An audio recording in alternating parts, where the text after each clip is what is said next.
Hi guys, welcome. Thank you guys for joining me. Thank you guys for all the likes, the comment, and for sharing my videos. I really appreciate it. Today, guys, is my birthday.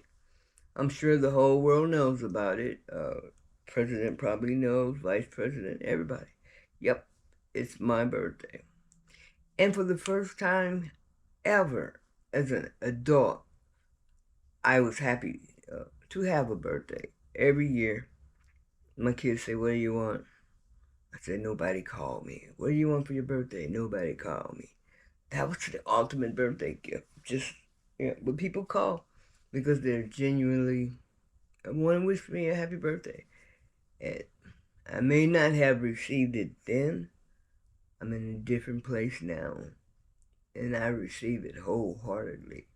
So I say thank you to all you guys for all the best wishes to get well, the positive energy. You guys rock.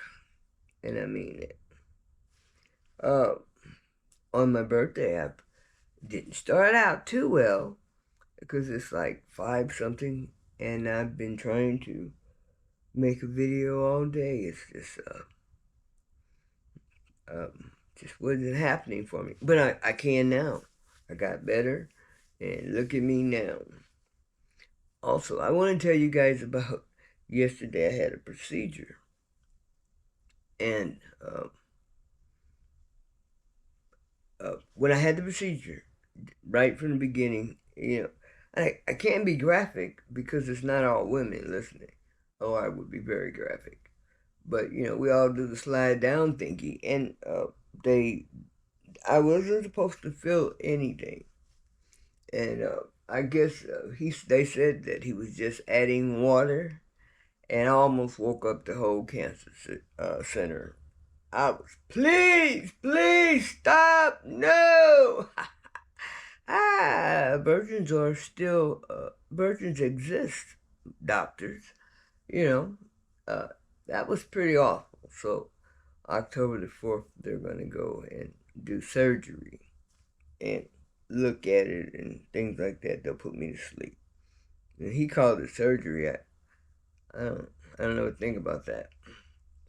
Anyways, so my family and my son took off from work. Everybody did all that for me yesterday just for me to get in there and act like a 2-year old.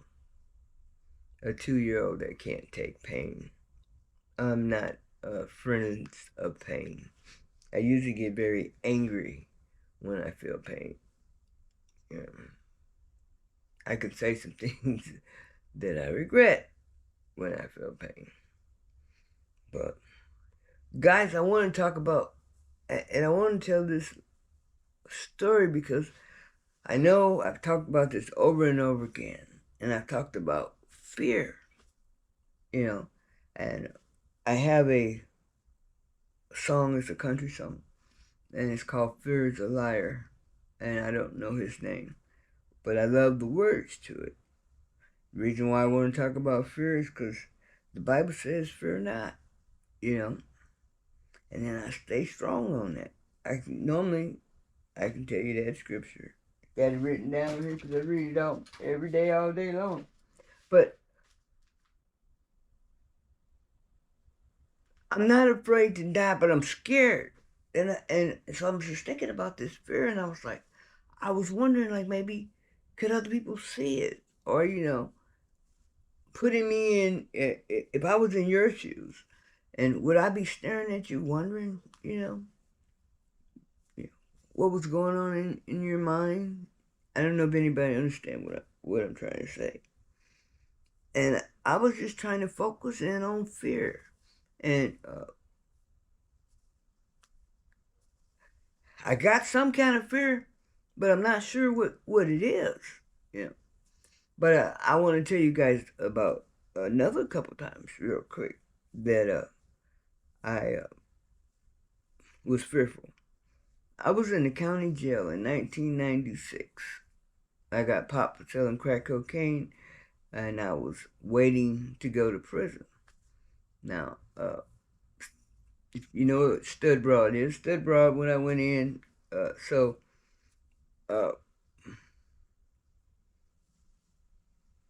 makes it where I can speak to anybody I want to. You just walk up to people and you talk to them. If they're scared of you, they'll move around quietly. But this black girl, was sitting there at a table, and I'm finna go mess with her. If I can shake her up, I'm gonna shake her up. She might say something funny, and then we're gonna be friends. So I go over, and I'm just running my mouth. I am fresh meat. I ain't even been born yet, because I ain't even made it to, what's the first thing we go to? Wherever we go to, before you go to prison. You leave the county jail, then we go to Lexington prison, to be access and all that stuff, and then you go to prison. Well, I'm just fresh meat, young, dumb, and don't know nothing, and I'm just talking to this girl, you know, uh, like I know her, saying whatever the hell I want to say to her. And she looked at me, and she didn't frown at me. She didn't do any of those things. She looked at me, and I understood what she said when she looked at me. She told me to beat my feet without opening her mouth. I politely went on up to my room, and I didn't ask questions about her, because I didn't want anybody to go to her and know that I had a question. Her name was Wanda Jean Green, and she was executed in 2001, 2003. She was in the county. She's already on death row, but she was in the county because she had beat up one of the officers. And when you beat up the officer, you got to go to the county and get a fresh start like you brand new. They don't just add it. No, you got to go in front of the judge and all that stuff. So that was that time. And when I got out, I didn't even know the whole time I was in prison. I knew that she was still at Mabel Bassett, which is the highest prison for the women. I was in the medium. So I never asked any questions about her. And when I was free, when I was free, sitting there watching TV, and I got to watch, the execution of her and the long documentary. So that was with Wanda, but there was another time, and that's a fear that I was just. It was a silent fear. I don't know what to call it. So there was another time. Now, the last year or so while I was in prison, I had lost, guaranteed 50 pounds. I'm just skinny. I'm doing what I'm doing right now. I am throwing up in prison. Every place is around, and there are some designated area that you can't step 1 foot over the line to go in it. And in the evening time, daytime, but mostly in the evening times, well, I was there with my girlfriend, and we'd walk the yard around, and then I would step over in the unauthorized place and throw up. And I would see other officers be on their way over to jack me up. Yeah, I see the elder officers would say, "Nah, she's sick." So I was sick at that time. They were waking me up. Oh man, three nights out of the 4 o'clock in the morning. Hey, 15 minutes to the guard shack. I mean, they knew something was wrong with me when I got out. It was my gallbladder that needed to be removed. But every time that I had to go to this guard shack, and we went on, everybody in that bus that you guys may see with inmates in it, males in the front, females in the back, or vice versa.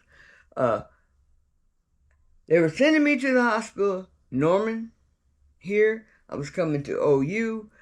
I'm still from Midwest City, so I didn't even know this area. I was in this area where I live all the time, every day. And when we would go to those, when they take me to the doctor thingy, there's always a bunch of us girls. Always. At least 5. Could be 13, at least 5. Every time I go. Never just me or one person. On this one particular time, on this one particular time. It was just me and an old white lady. I guess I've been in there too long. I felt like I needed to run my mouth. I started talking about lifers. Oh, I can't stand them lifers. They always telling this, they always telling that. Oh, I'm talking mad noise, because Wendy was on my mind at the time. She was a lifer that she told everything that happened, and then we'll talk about that another time. But I understood why she told everything, because that's her house. I was just visiting, So this lady is in there and she's listening to me, and I'm talking, yada, yada, yada, yada, yada, yada.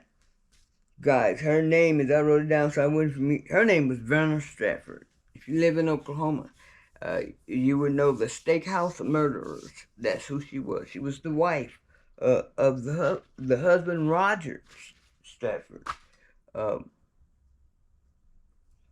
I don't know if he got executed or not. At any rate, I think he may have.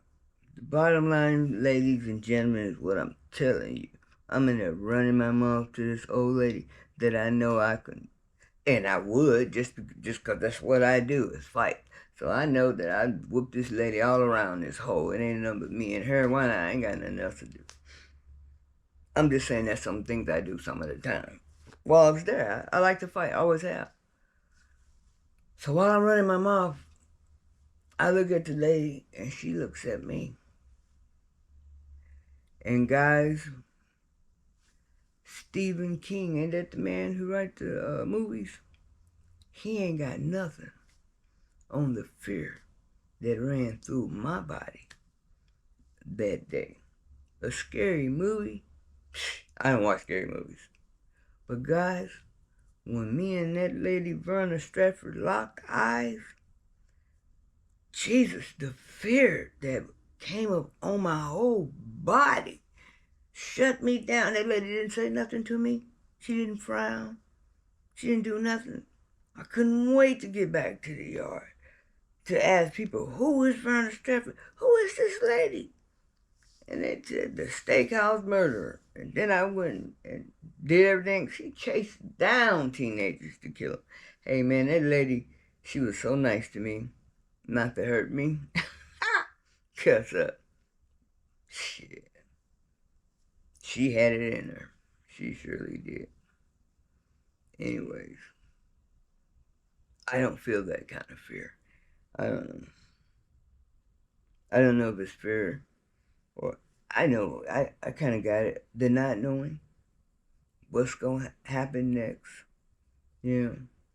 I've heard words like, what do you call it? The stomach tube, feeding tube. I've heard too many words. But I thank God I have my brothers and sisters and my kids with me. Because, and I really do. I feel so protected. Sure do. But hey guys, today is my birthday. If you drink, have one for me. If you can eat something really good, take another bite, just for me. I love you guys. I thank you guys for all your support. I am going to the church house to my brother Steve's. I'm going to the church. We're going to have cake. I'm going to have a party at the church house. BYOB. You feel me? Anyway, guys, I love you guys. Thank you for listening to me. You guys have a good day. Until we meet each other, until we see each other again, let's take care of each other.